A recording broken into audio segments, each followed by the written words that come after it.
When we last left off Locked On MLB, the lockout was over and baseball was getting down to business. Well, there was a lot of business being done, including a trade that just happened minutes ago. We're bringing in Ethan Smith of Locked On Pirates to help us talk about it. This is Locked On MLB.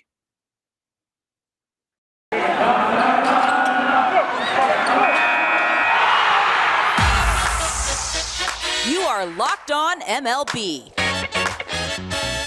your daily MLB podcast, part of the Locked On Podcast Network, your team every day. Hello, baseball fans. Welcome to Locked On MLB, part of the Locked On Podcast Network, where it's your team every day. This is the daily podcast. We talk about all of Major League Baseball. I'm your host, Paul Francis Sullivan. Please, as you see from my lower third, you can call me Sully. This episode is brought to you by BetOnline. BetOnline has you covered this season with more props, more odds, and more lines than ever before. BetOnline is where the game starts. And thanks so much for making us your first listen, as we're available on all your free podcasting catchers. You can follow us on Twitter at LockedOnMLBPods. Same handle for Instagram. I'm your pal Sully. I'm at Sully Baseball on Twitter, Sully Baseball Podcast on Instagram. Well, look, it is late Sunday night here in California, and a lot of stuff was happening at once. And you know what? This is too big a show to just be yapping by myself. The last time I did a show was with H-Town Wheelhouse, where we were both talking about how wonderful it was that baseball is back. But now comes the reality, and now comes the flurry of moves. Hey, let's bring on board Ethan Smith of Locked On Pirates to join the show. How you doing, buddy?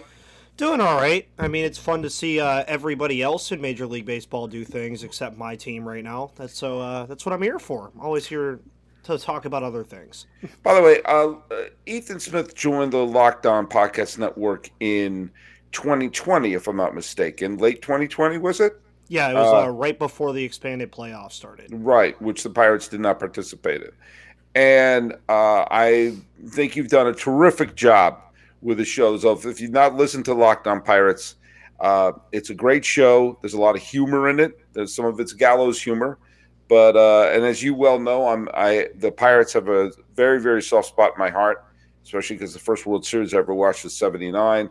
Yeah. And I'm doing so much research on my 72 postseason book, which includes reading lots of materials about the glory days of the Pirates. And may there be some more glory days ahead. But hey, every team except the Pirates seem to be making moves. So maybe you are the ideal sort of what's the little word I'm looking for? Neutral party that it takes to be part of this. Let's talk about the big move that just happened maybe 15 minutes ago. Yeah. That the Yankees and the Twins pulled off a blockbuster deal. Isiah Kiner-Falefa, who had just been acquired by Minnesota from the Texas Rangers, was sent along with Josh Donaldson and Josh Donaldson's $50 million contract. And Ben Rortvert, I think of Rortvet. I'm going to go to baseballreference.com, so we're website, the history of planet Earth. And there they have the pronunciations. It's Rortvet. Rortvet. And who knows, he may become the next great Yankee star. He played 39 games, 23-year-old catcher for the Minnesota Twins. He's off to the Bronx. And the Yankees are sending Gary Sanchez. Remember Gary Sanchez? He was going to be the next great, huge superstar. He got MVP votes in 2017. He was runner-up of the rookie year in 2016. Was going to be the great face of the franchise. Made 2 All-Star teams, thank you very much. He's now a Minnesota Twin. And for me, really surprisingly, Gio Urshela was acquired. And he's off there. And Josh Donaldson and Kiner-Falefa have gone. What are your thoughts about that, Ethan Smith? Honestly, I was just surprised to see that they're taking on his entire contract. As soon as I found that out, I was like, wow, I understand it's the Yankees and they can take on that $50 million, but now you're talking about an infield that, I mean, you're going to have right now, Gleyber Torres, Kiner-Falefa, Donaldson, and DJ LeMahieu. Do you really want DJ LeMahieu starting at first base every single day? That's a Well, big I question know. for Yankees fans. Well, if we were going to ask a question like this for a Yankee fan, I've got a Yankee fan who is joining us, crashing the podcast Oh, here we go. from Locked Stacey. On Yankees. Welcome, Oh, Stacey Gotsulias. From the who is- rafters. So, Stacey, you are not a neutral party in this, like Ethan and I. This is finally the Yankees got the move they've wanted, where they finally got the shortstop with all these great shortstops available. Corey Seager, Marcus Simeon, Trevor Story, Javier Baez, Carlos Correa, and they picked the suitcase that has Isiah Kiner-Falefa, who leads the league in names. So I think that he's there, and Josh Donaldson. They got the late Josh Donaldson and his $50 million contract. I'm sure you're elated. I just had to record my Locked On Now, and I tried my hardest not to be a jackass, but I couldn't help it, and I had to be a jackass about it because I can't curse. I'm livid. I'm livid. I don't even know what's happening right now. Everything I see that keeps coming out is getting worse. Now we're paying $50 million for the corpse of Josh Donaldson. What on earth are they doing? And what's even funnier about this, I'm in a Slack with a bunch of friends who are Yankee fans, and we saw Falefa go to the Twins, and we're like, oh my God, thank God he went to the Twins so the Yankees won't get him. So that was our fault. Yeah, pretty much. Do you know what this kind of reminds me? I'm going to throw this to a horrible move the Red Sox made, but there was one year there was all these rumors that the Red Sox were going to sign Pablo Sandoval. Now, I had just been rooting for the Giants in that World Series with my dad, and Sandoval was beloved by Giants fans, but he's one of those players, he meant more to the Giants than any other franchise. And if you had only watched him in the postseason, you would be under the impression that he was a great player. He wasn't. He was a good player who rose to the occasion, especially in 2012 and 2014. And when the Red Sox were talking about signing him, I'm an atheist, and I was going to church every day lighting candles, doing anything I can to prevent the Red Sox from signing Sandoval. And when they signed Hanley Ramirez, I thought, oh, great. There, okay, fine. Hanley Ramirez I have no problem with, but that means they're not going to sign Sandoval. And in 3, 2, 1, they signed Sandoval. And 1 year he was with the Red Sox, he broke more belts because of his stomach than he acquired hits during the season. And I was hearing you say that reminded me of that. Like, okay, we don't have to worry about Kiner-Falefa being the shortstop. That's off the table. And now they can sign Carlos Correa or Trevor Story. Either one of them. Just do something. Like I'm sick and tired of Hal Steinbrenner and Brian Cashman pushing this narrative of we want to win. No, you don't. Because if you wanted to win, you would sign the people that would help you win. And you're not doing that.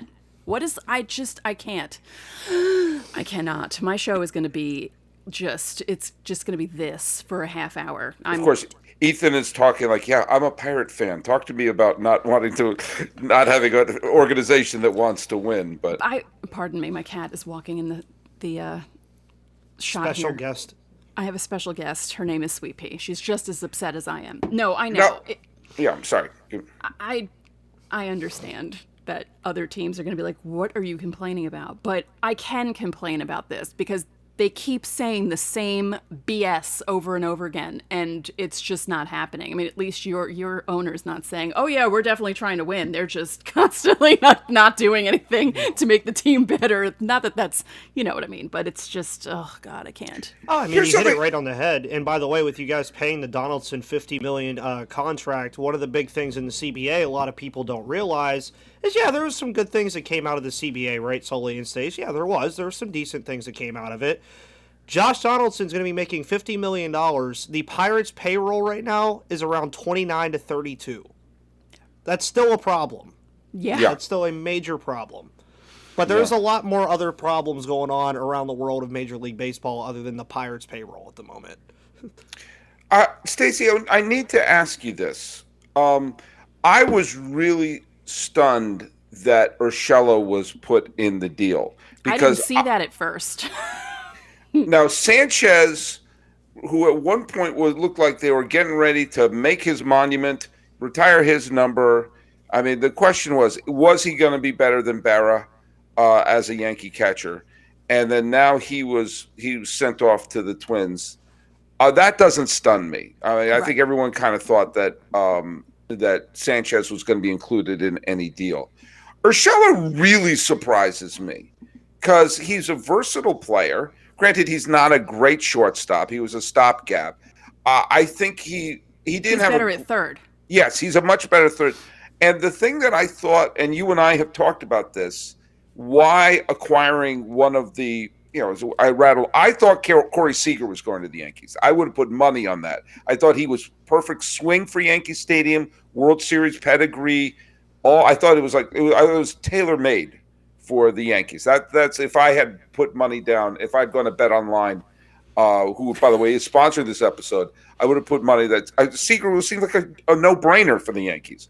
But when he left, and then Baez and everything, you still had Correa, you still had Story, and I kept thinking of the Yankees infield that you would have Urshela, you would have LeMahieu.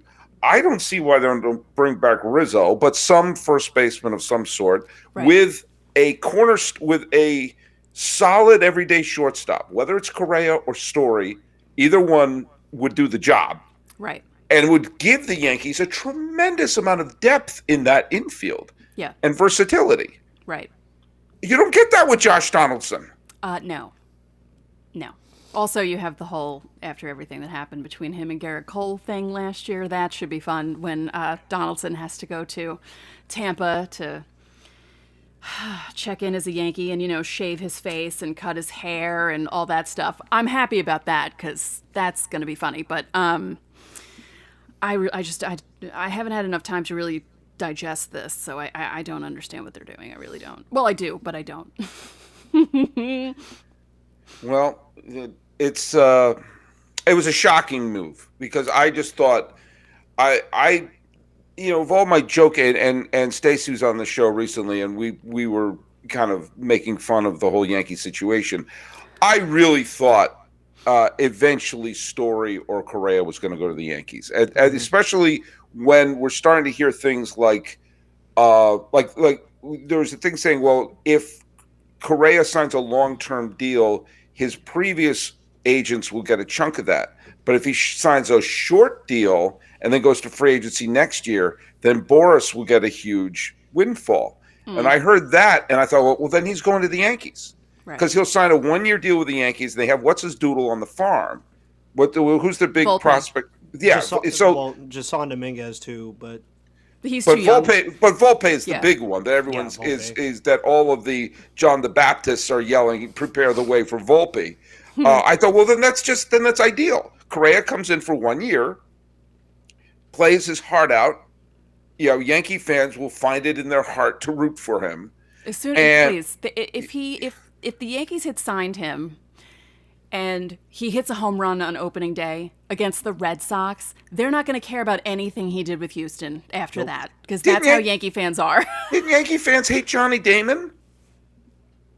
When he was with the long hair, the beard, hitting those 2 home runs off of Javier Vasquez in the year I'm not supposed to mention, and then he joins the Yankees. Every effing time I'm on this show, you bring that up. I swear to God, I'm flying out to California, and I don't even drive. I'm gonna steal a car, find out where you live, and I'm gonna smack you. There you go. And that smack will be brought to you by Built Bar. And Built Bar will give Stacey the energy to give me that smack across the face for always bringing up the 2004 World Series. It's that time of the year where a lot of us have New Year's resolutions. My resolution was to not mention that in front of Stacey. I've clearly broken that. But there are other resolutions we can have, like being healthy and eating your Built Bars. Do you have a Built Bar up there? What do you got? Oh, what flavor?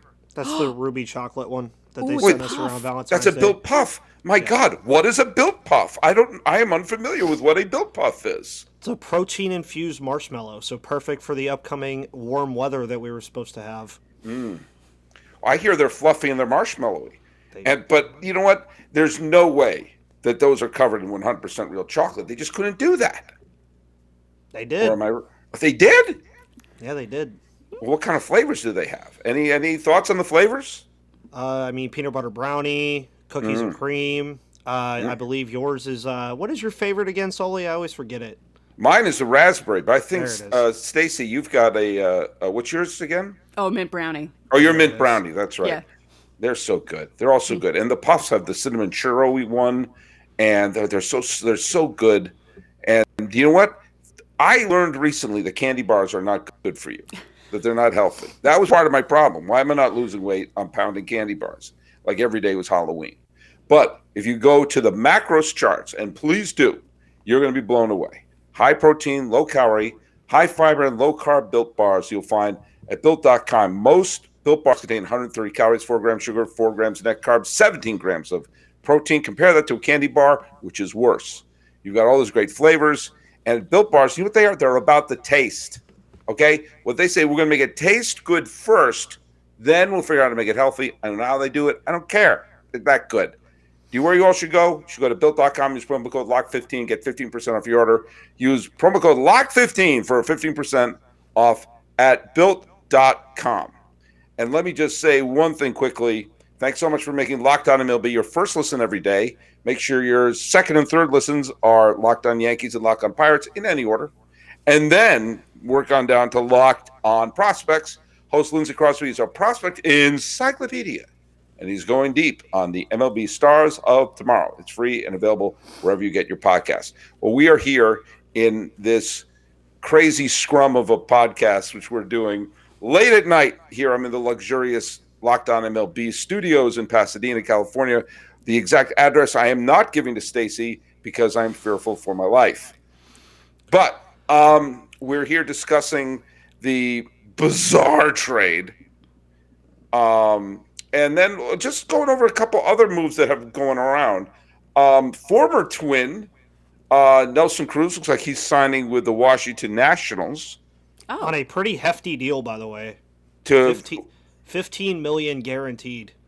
Yeah. So obviously the Nationals are taking their need to have a designated hitter in 2022 very seriously because they have Mr. Designated Hitter, the man who has replaced Edgar Martinez and Harold Baines as the guy he's just a DH. Don't even bother bringing a glove. How many guys do you think are pissed now? Guys who were relegated to DH because they were older, but then couldn't play any longer than that because there wasn't a DH in the National League and there wasn't as many options for them to go to different teams. And they're probably thinking now, damn, if there was a universal DH maybe 10 years ago, I could have signed with this team or done this or played this much longer.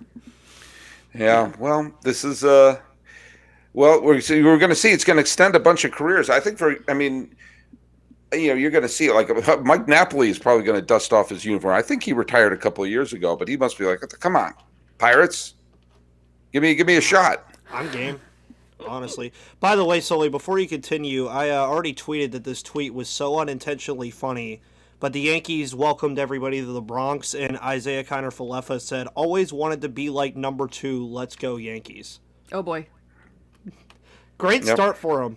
Great start for him. That's a great way to compare yourself already when you're walking into New York. He's not comparing. He just, he's saying that he wants to be like him. Yeah. He admired Jeter, and Yankee fans are gonna eat that up. Please. But we're assuming he means Jeter. He could mean former utility player Wayne Tollison, who also wore number 2. That's true. So we don't know for sure. That is true. Could be Wayne. He could be meaning Polaire, who wore number 2 his time. We don't know. So let's just pump the press there a little bit. A couple other. Meanwhile, Carlos Correa is still updating his LinkedIn page. Undoubtedly, he's going to sign a 1-year deal, and I'm starting to think. Now, I'm just saying this, Ethan. Just hang on for a second. I'm starting to think a team like the Pirates, like the Orioles, like the Mariners, teams who haven't been in the postseason recently, like Miami, who may be thinking, hey, we could have him for 1 year. And that could be the sort of thing to, I don't know, boost sales. Stacey and I were talking just when she was on last week that I think the Marlins should just go supermarket sweep every okay player to make sure that there's a serviceable major leaguer at every position, because they have a pitching staff that could really contend in a 12-team playoff format. I did playoffs. So I wouldn't be surprised if the Pirates, with that low payroll, okay, maybe not Correa, but maybe a surprise team to make a splash, if for no other reason, to try to boost sales and pretend that they're going to try to do something, and then maybe flip them for prospects in July. I mean, am I just trying to make you feel better about yourself? I mean, if Carlos Correa signs to the Pittsburgh Pirates after you saying this, Sully, you're coming on my podcast immediately when it happens. But okay. Just with Bob Nutting being the owner, and I rarely say it on my own podcast because I hate talking about him, but I would just never see it happening in a million years. Now could I see, would it be fun to watch Correa and O'Neal Cruz play 2 or 3 months of baseball together? Yeah, it'd be great. A 6'7" shortstop and then a 7 WAR player probably playing second at that point. I'm game. Yeah. But I agree with you 100%. And I listened to that episode and I agreed with everything. When you have that good of a pitching staff down there in Miami, I mean, I'd be picking at everybody. I'd be like, oh, this guy wants $10 million, boom, go here. This guy wants $15 million, boom, go here. Like, that's what I would be doing the whole time. And I think that's a big reason why Jeter left, is because I think that's what he wanted to do. And for some reason, they're not doing it. And I feel bad, especially for Peter Pratt, because you see him, he's talking about the Pirates trading Brian Reynolds there. Said, not in a million years, pal. Not happening. Brian Reynolds is staying here until we trade him when we run out of options. Another favorite of Stacey in a previous season got moved to the Twins, and that was Sonny Gray. Yes. Sonny Gray is, and that it's a really weird series of moves for Minnesota. Yeah. That they traded away the shortstop that they had just acquired. They shed the contract of Donaldson. They added Urshela, who I think will be a useful piece on the team. Who knows what will happen with Gary Sanchez? With maybe a change will do him good, as Elton John sang. And now you bring in Sonny Gray, who, I mean, he on his best years, he's a pretty good all-star caliber pitcher.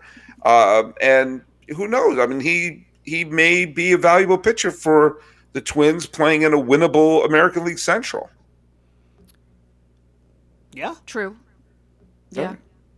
I would have liked to have seen Gray come back, because it's not the same pitching coach. Yeah.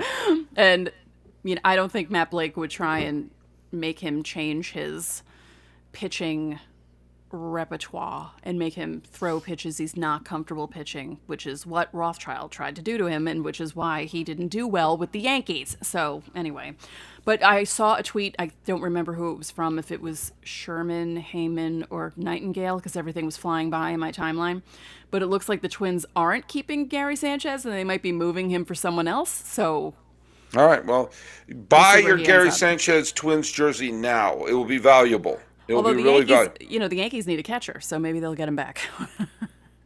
By the way, your former friend Josh Harrison, Ethan Smith, is off to the White Sox. The White Sox are making a flurry of moves.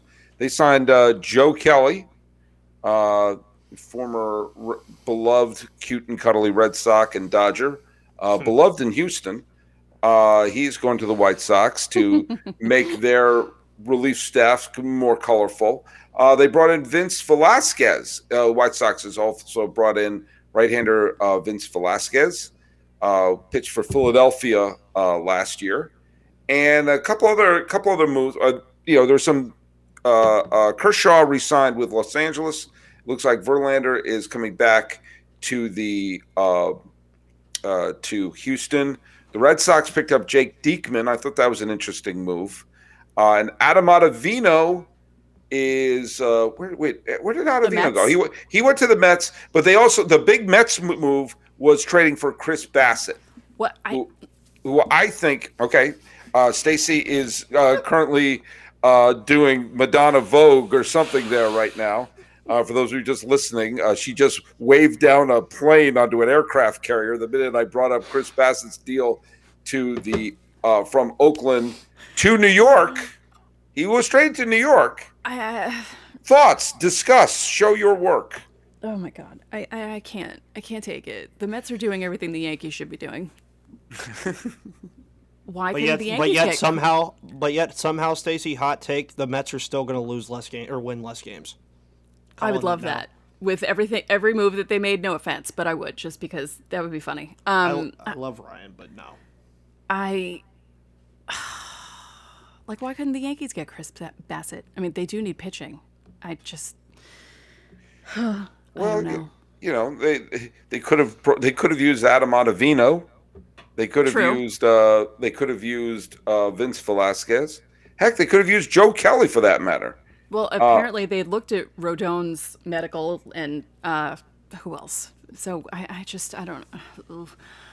Oh, God, this is going to be so much fun. I don't know what I'm going to do tomorrow. Well, there's one thing that I think we can do is I think it's a surefire bet that all of New Yorkers are going to be loving the trade that brought in Josh Donaldson and who was the other one? Isiah Kiner-Falefa. I mean, why bring in Correa when you can bring in Isiah Kiner-Falefa? Why get the best when the 14th best is available? But you know what? That's what the game is. You got to take a chance. You got to roll the dice. You got to make a bet. And if you're going to make any bets, go to BetOnline, which remains the best spot for all your sports scores, podcasts, and news this season. From all the latest odds, contests, player props, BetOnline is the number one source for all your sports betting needs and info. It's not just basketball, which I didn't mention earlier. BetOnline is your continued source for all your sporting wagering information needs, including live betting and your favorite Las Vegas casino games. Head to the website today or use your mobile device to learn more about the trends in action. BetOnline is where the game starts. Well, guess what? We got a scrum of people here, and why not just open it up even more? The last time I did a show, H-Town Wheelhouse showed up. And H-Town, how are you?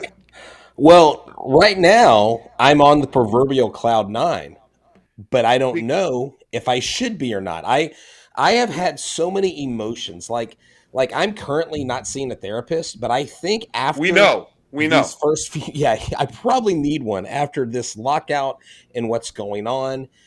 That, I've literally gone from Carlos Correa being a 0% chance coming back to Houston, because that's what all indications have been, because of the separation of years, the separation in AAV, Jim Crane not willing to go beyond 7. But separation of church and state. They're all these. Exactly. It has just been oil and water. And tonight we got a glimmer of hope. And I think it started with Buster Olney's tweet saying that, a 1-year deal, Boris would get all the money. The multi-year deal, his previous, agent would get most of the money. Again, Carlos, I've been reminded Carlos is the one that makes the decision, not the agent. But yeah. I'm shocked, and Stace, I've been watching this Yankees news drop like left and right, and this is the oddest amount of moves from Nelson Cruz to Gary Sanchez to Josh Donaldson that I think I've ever seen. And I'm like, have they been in a room plotting the weirdest, most insane things they can do to drive us crazy with our ball clubs? Because now we've gone to that. I mean, because everyone's like, oh, the Yankees are going hard after him. The Yankees are going hard after Correa to Kiner-Falefa. What? And like Sully was saying, but like, I thought Correa was gone. I don't know. I'm thinking if I wake up tomorrow, Correa might have signed with the Houston Astros, and it might be a 7-year deal with an 8th, 9th, and 10th year option. Wouldn't that be something? Would be. I mean, for us, let me tell you, Houstonians, There's we've only one of you hated. here. Well, so I'm speaking for the millions that are listening, and the millions of Houstonians. It is just one of those things that we have wanted. We've even talked about, we'll build a statue. We'll help build a statue with Carlos Correa pointing to his watch as you walk into the home plate entrance of Minute Maid Park. if Jim Crane signs him. Well, there you go. And I like the fact that you believe I get 1 million listeners on this show. You do, Sully. Think of the Built Bars we could sell with that kind of listenership.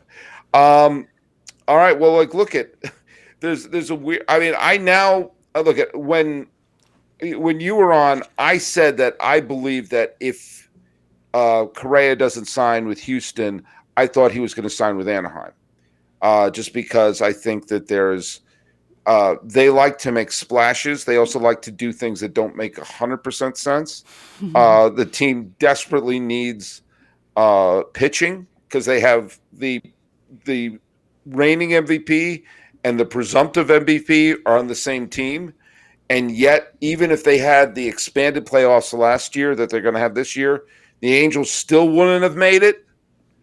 So that's kind of sort of important, and no offense, Ethan, but it's important for the teams that miss the playoffs. It's important the Angels make the playoffs because they have the two marquee players that they can help market the game around, and they're playing foosball and playing golf while the playoffs have been going on, save for 3 games. It's ridiculous. I've said it on my show. I actually spoke about this for 2 whole segments, and I'm a Yankee show, but it drives me nuts that Mike Trout, he's like one of the best players we've seen in a really long time, and you never see them because they're never in contention. So no one wants to show them. You don't see them on Fox. You don't see them on ESPN, maybe occasionally, but they should be on all the time, especially with both him and Ohtani. Ohtani is a freak of nature, and more people should watch him, and not just in an all-star game. It's ludicrous. Yeah. For my basketball people, Mike Trout is the Damian Lillard of baseball. That's a great comp because Damian Lillard is phenomenal. Yeah. But you never see him on national TV. They're never contending. They're never trying to spend. They're never trying to bring a superstar there. They bring one in Shohei finally, and then like I always said this last year, if Trout never got hurt last year, I think they make it last year. Personally, Trout was off to the best start of his career last year. Yeah. And he was gone a long time. He only played 36 games. Yeah. He actually played more games in the COVID season than he did last year. Yeah. And the COVID season, he was phenomenal in the COVID season. Mm-hmm. And, and it's funny because I still think of Trout as being this kind of new young player. This is his 11th full season with the Angels. Mm-hmm. 11. Yeah. He's played longer with the Angels than Pujols played with the Cardinals. Okay. Because, he came in, him and Altuve both came in the same year, correct? I believe so. Okay. So think about the trajectory of their careers.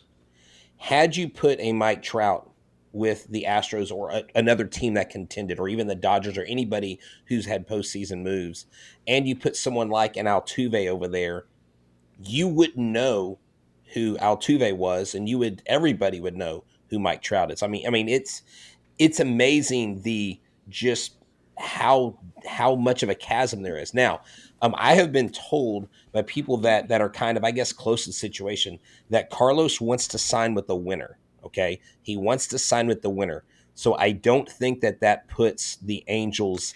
I don't think they're in winner category. What do you think about that, Sully? Yeah, I'm sorry. Do you think money who talks? Says I want to sign with a loser? Who says that? Oh, right. With the exception of Zach Greinke. Zach Greinke was the only one ever to say, I'll sign with the last place team if they offer the most money. That's why Zach Greinke was awesome.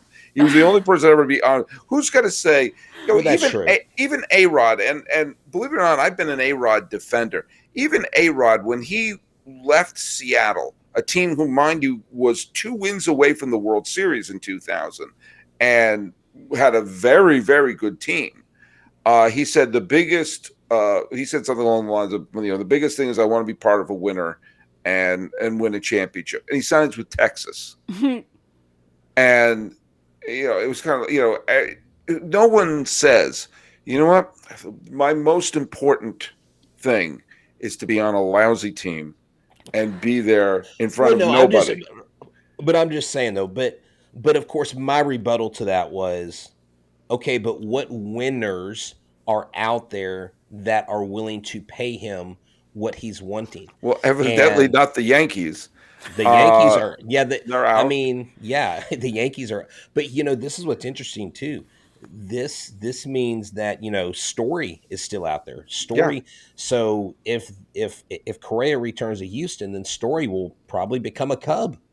I mean, the Cubs Or a may pay Cardinal. Story, Or a Cardinal. or a Cardinal, or a I Cardinal. think- You I have think two he- I former think- Rockies in St. Louis. Yeah, I think that you could have an infield that includes Arenado, Story, and Goldschmidt. Holy Toledo!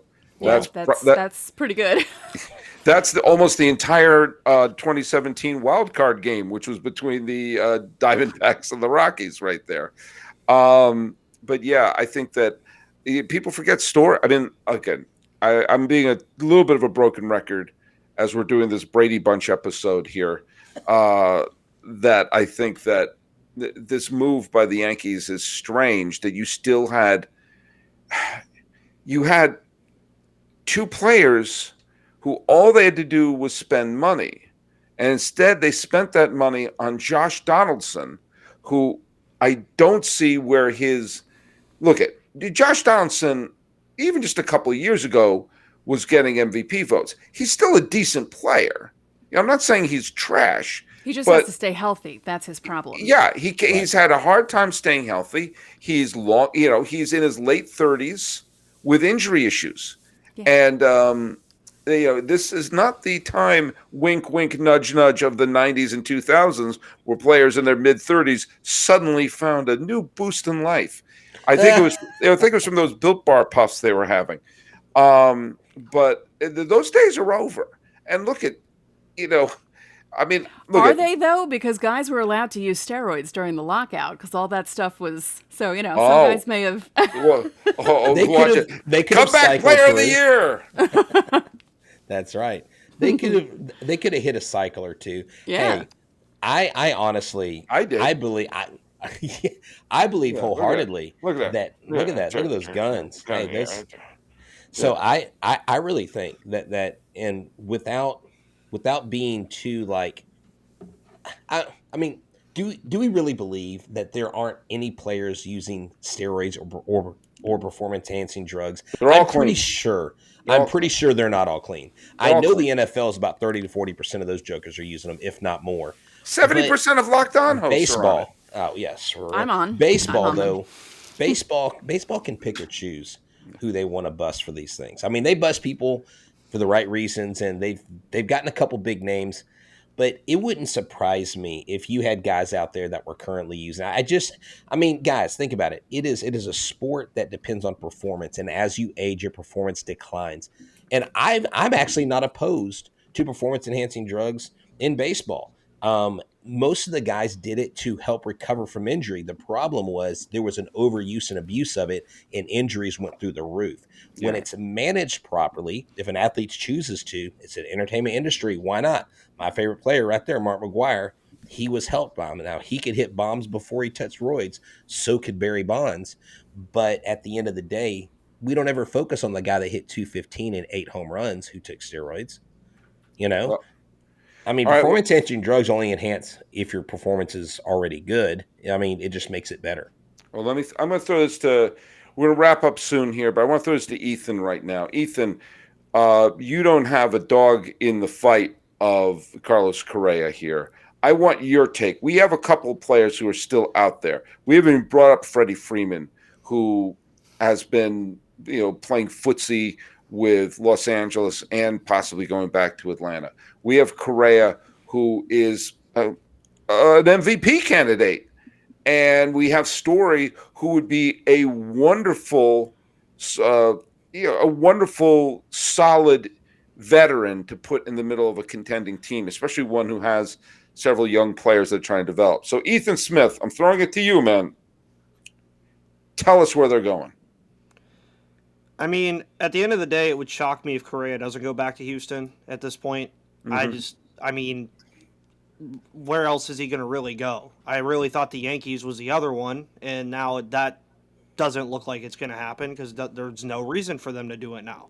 There'd just be way too much of an abundance of stuff going on, and you're devoting $50 million to Donaldson already.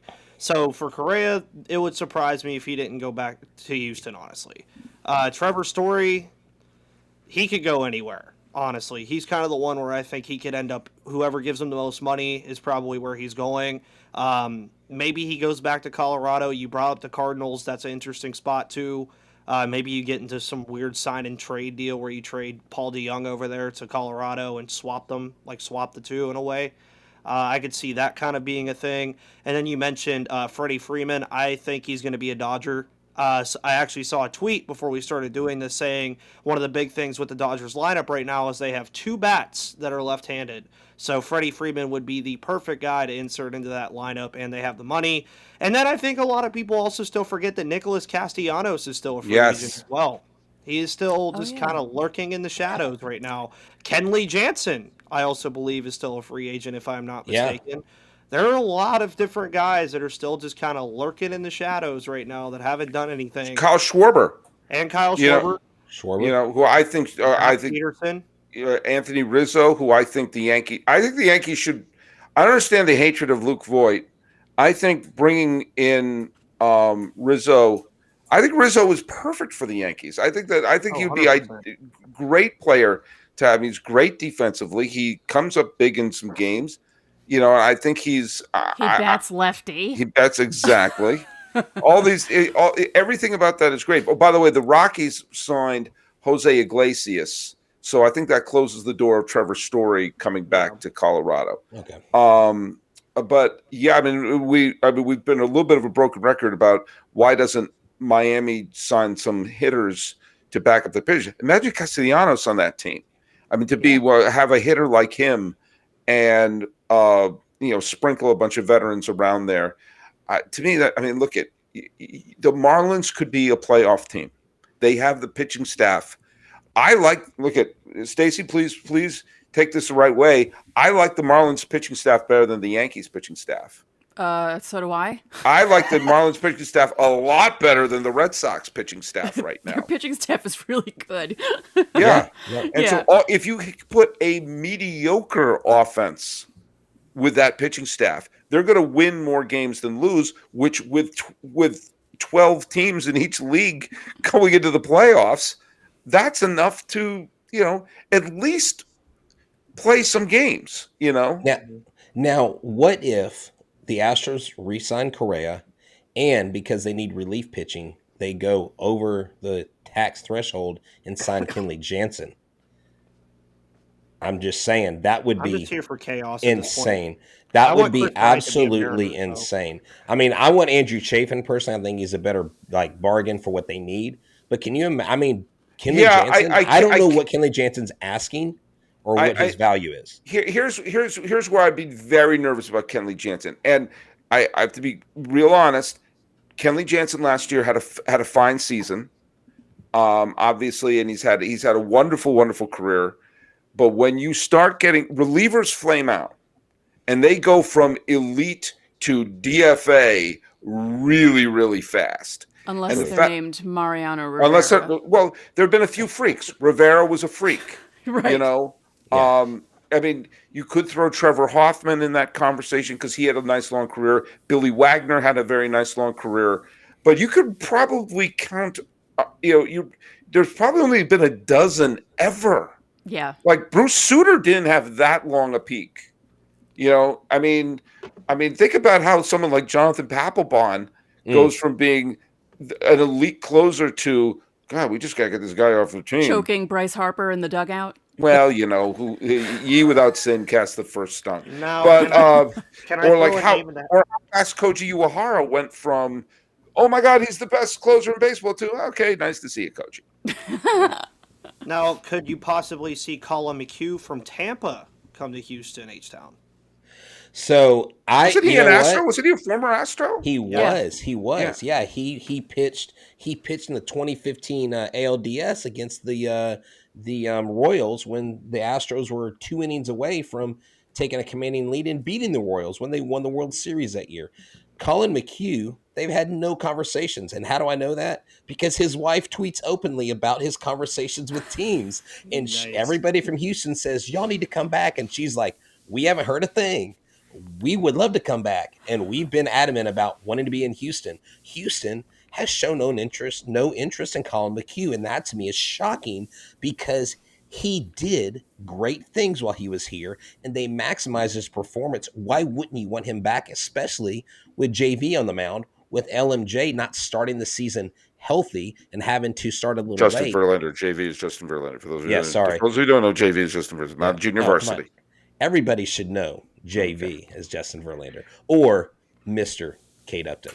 Well, and also remember that Colin McHugh last year was really good for Tampa. Yes. I mean, no matter if you like old-fashioned metrics, his ERA was 1.5. He struck out 74 batters in 64 innings and only walked 12. I mean, his WHIP was under 1. I mean, everything you wanted from a guy who was a reliever and spot starter with that crazy Tampa pitching staff, he did everything they asked for on that team, except pitch well against the Red Sox. And that everything fell into place. And the fact that he's, if he wants to go back to Houston, where, he was on a couple of he pitched well for them in the postseason for some of the years he was there. I don't understand why. I don't either. Everybody in Houston wants him back. Like I think even the players want him back. I have no clue what the disconnect. Why wouldn't the Yankees go for him? Why wouldn't the Yankees bring him on? Bring him on for the depth.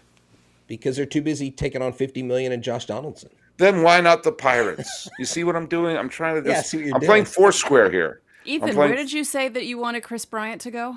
Seattle. Oh, that makes sense. Again, I'm just going to throw out every hitter to Miami first, and think about. No, but only we're going to wrap this up, folks, because this is episode like 2 so episodes. long. I know this episode is now so long. It feels like it's directed by Snyder from the Justice League here. It's the Snyder cut. It's the Snyder cut 6 of this Locked On. Of Locked On MLB. But think about like someone like Brian. If you're the Marlins wanting to get a veteran players there, you sign him. He can play third. He can play the outfield. He can play first. You can fit him into that team any way you want. Look, I'm just trying to get the GD Marlins into the playoffs because I want to see Don Mattingly finally make a World Series. Couldn't do it with the Yankees. Perfectly fit his career in between 2 World Series runs there. Actually, 3 World Series runs as a coach. Couldn't do it with the Dodgers. Left just before they went on a bunch of World Series runs. Let's do it in Miami. If anyone deserves at least one appearance in a World Series, it's freaking Don Mattingly. And this is coming from me. And I'm not being sarcastic at all. I agree 100%. Yeah. But you remember, I'm just going to bring this up as the memory of my dad when Mattingly was the manager of the Dodgers and the Giants and the Dodgers were going toe-to-toe for the division title one year. And my dad was saying, I'm thinking pretty good about my boys, meaning the Giants. And I said, Dad, well, you got to look out. Those Dodgers look pretty good. He said, I'm not worried about them. Do you know why? I said, why, Dad? Their manager is an idiot. And he was referring to Don Mattingly. My dad, for whatever reason, just was convinced that Don Mattingly was a rube. I don't know why. But that I can hear my father's voice there. But that being said, I don't agree with my dad in that. I actually think Don Mattingly's a pretty good manager. I think he's shown that with Miami. So I'd like to see that. But hey, I threw this out there to the Locked On group saying, hey, I'm going to record. And I just put the link out and said, anyone want to jump on board? And I honestly didn't know who was going to show up. I knew Ethan was the first to show up. So, and I said to Ethan, well, you and I can at least talk. Stacey shows up. H-Town shows up. Maybe some other people, I missed them. I don't know. But hey, let's go around the horn here. We have an infield here. This is a pretty decent infield. Stacey Gotsulias, tell people where they can listen to your show. You can listen to my show everywhere. Podcasts are available. Locked On Yankees. You can tweet at us at Locked On Yankees, all one word. You can tweet at me at Stace Gotts. And, if you like 80s music, I tweet a lot about it on my personal account. And by the way, on the personal, as someone who does like 80s music, every once in a while, Stacey will go to like, I think it's the American Top 40 or something of that week and list all of the songs that were in the top 40 with the video on them. And boy, oh boy, when you go on those deep dives, and every once in a while I'll go like there was a few of them that made me go, I think it was Naughty Naughty by John Parr or something like that. Right. That maybe like there was, I can't believe I still have a brain cell that remembers that horrible song whose video was problematic. That's I Lisa think Rinna in that video with him. I by the love way. that. I love that you knew the song, the video. He's making the car. Of course you do. You put it on your freaking site. So it's a really fun Twitter handle. Those of you who found it. Hey, Ethan Smith, who follows the 2023 World Series champion Pittsburgh Pirates on Locked On Pirates. Tell people where they can follow you, buddy. Of course, you can follow me on Twitter at MVP_Ethan, where I will probably be talking about 5 different sports at a time in a 20-minute time frame over the next couple weeks because we have March Madness, NBA basketball, NHL hockey, spring training baseball, and NFL tampering starts today as well. So that'll be fun. So we have a fun week of stuff going on. But also, if you want to see mostly Pirates content, you can find me at Locked On Pirates as well. You can find this podcast on YouTube, Spotify, Odyssey, Google Play, and Stitcher, or wherever you find your podcasts. I don't know if you like radio still exists at this point, so maybe you'll listen to us on the radio. All right, and H-Town Wheelhouse so apparently appears on this program every week. Where else can they find you in your little man cave there? They can find me at H-Town Wheelhouse on Twitter and Instagram, and at Astros411 on Twitter, Instagram, and Facebook, and the show at Locked On Astros. We are on Twitter, Instagram, and Facebook there.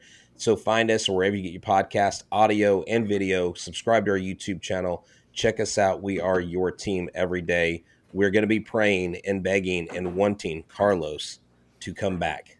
All right. Well, hey, it's getting late here because my son is putting away the dishes. Hey, buddy, come and say hello to the good folks at Locked On. There's my son, Matty. Hello. Yeah, Hello. Good job. My son Matty's first appearance on Locked On MLB, and we're so proud of that as he's working on his Jim Morrison in Paris impersonation, as you can see. He's 6 years old. He's 6 years old, by the way. He's a hairy, very hairy 6 years old. That's impressive. Put the dishes away. All right, we're putting the dishes away here. This has been the 7th longest episode of Locked On MLB, and I don't care. Follow us at Locked On MLB Pod, same handle for Instagram. I'm your pal Sully, but Sully Baseball on Twitter, Sully Baseball Podcast on Instagram. With Ethan Smith, H-Town Wheelhouse, and Stacey Gotsulias for this impromptu scrum of an episode. It's Locked On MLB for the 13th day or maybe 14th day of March 2021. Ethan Smith is doing Wordle. I'm your host, Paul Francis Sullivan. Please, please, please call me Sully.